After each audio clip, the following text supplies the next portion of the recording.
ದಿನಾಂಕ 16/4/25 ಬೆಳಗ್ಗೆ ಸುಮಾರು 8 ಗಂಟೆ 30 ನಿಮಿಷಕ್ಕೆ ವೈ.ಆರ್. ಸದಾಶಿವ ರೆಡ್ಡಿ ಅವರು bar council of India chairman ಅವ್ರ ಆಫೀಸಿಗೆ ಅವೆನ್ಯೂ ರೋಡಲ್ಲಿ ಅವ್ರ ಆಫೀಸ್ ಇದೆ.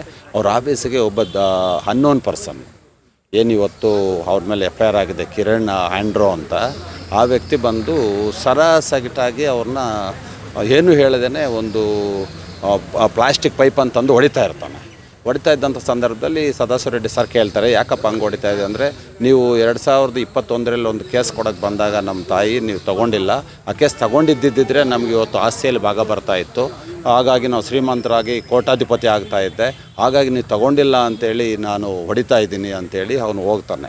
ಅದನ್ನು ಎನ್ಕ್ವೈರಿ ಮಾಡಿದಾಗ ಸದಾಶಿವ ರೆಡ್ಡಿ ಸರ್ ಹೇಳಿದ್ರು, ಅದು ಒಬ್ಬ ಸೀನಿಯರ್ ಕೌನ್ಸಿಲ್ ಮೇಲೆ ನಮ್ಗೆ ಅನ್ಯಾಯ ಆಗಿದೆ ಅಂತೇಳಿ ಬಾರ್ ಕೌನ್ಸಿಲ್ಗೆ ಕಂಪ್ಲೇಂಟ್ ಕೊಡಬೇಕಾಗಿರುವಂಥದ್ದು. ಅದು ವೈಯಕ್ತಿಕ ನಮ್ಮ ಹತ್ರ ಕೊಟ್ಟರೆ ಅದೇನು ಕಾನೂನು ರೀತಿಯಲ್ಲಿ ಅದಕ್ಕೆ ಪರಿಹಾರ ಸಿಗಲ್ಲ, ನೀವು ರಾಜ್ಯ ವಕೀಲರ ಪರಿಷತ್ತಲ್ಲಿ ಕಂಪ್ಲೇಂಟ್ ಕೊಡಿ ಅಂತ ನಾನು ಹೇಳಿ ಕಳಿಸಿದ್ದೆ. ಅವ್ರು ಅಲ್ಲಿ ಹೋಗಿ ಕಂಪ್ಲೇಂಟ್ ಕೊಟ್ಟಿಲ್ಲ. ಅದನ್ನು ತಪ್ಪರ್ಥ ತಿಳ್ಕೊಂಡು ಇವತ್ತಿನ ದಿನ ಬಂದು ಅವ್ರ ಮಗ ಬಂದು ನಮ್ಮನ್ನು ಏಕಾಏಕಿಯಾಗಿ ಈ ಥರ ದೌರ್ಜನ್ಯದಿಂದ ಮಾರಣಾಂತಿಕ ಹಲ್ಲೆ ಮಾಡಿದ್ದಾನಂತ ಸದಾಶಿವ ರೆಡ್ಡಿ ಸರ್ ಹೇಳಿದ್ರು. ಅದರ ಹಿಂದೆ ಇನ್ನೊಬ್ಬ ಬಂದು ಜೊತೆಯಲ್ಲೇ ಬಂದು ಒಂದು ವಿಡಿಯೋ ಮಾಡ್ತಾನೆ, ಇವ್ರು ಹೊಡಿತಾ ಇರೋದನ್ನು ವಿಡಿಯೋ ಮಾಡ್ತಾನೆ. ಹಾಗಾಗಿ ನಮಗೊಂದು ಸಂಶಯ ಇದೆ, ಇದರ ಹಿಂದೆ ಯಾರೋ ಕಾಣದ ಕೈಗಳು, ಯಾರೋ ದುಷ್ಕರ್ಮಿಗಳು ಇನ್ನೂ ಇದ್ದಾರೆ. ಇವರ ಗೌರವಕ್ಕೆ ಧಕ್ಕೆ ತರೋ ರೀತಿಯಲ್ಲಿ ಮಾಡಬೇಕನ್ನೋ ಉದ್ದೇಶದಿಂದ ಇದನ್ನು ಯಾರೋ ಮಾಡಿದ್ದಾರೆ. ಇವರು ಸದಾಶಿವ ರೆಡ್ಡಿ ಸರ್ ತುಂಬ ಉತ್ತಮವಾದಂಥ ವ್ಯಕ್ತಿ, ಗೌರವಯುತವಾದಂಥ ವ್ಯಕ್ತಿ. ಸುಮಾರು 40 ವರ್ಷಗಳಿಂದ ಅವರು ಪ್ರಾಕ್ಟೀಸ್ ಮಾಡ್ಕೊಬಂದಿದ್ದಾರೆ. ಎಲ್ಲೂ ಈ 40 ವರ್ಷದಲ್ಲಿ ಅವ್ರ ಮೇಲೆ ಒಂದು ಸಣ್ಣ ಕಪ್ಪು ಚುಕ್ಕೆನೂ ಸಹ ಬಿದ್ದಿಲ್ಲ.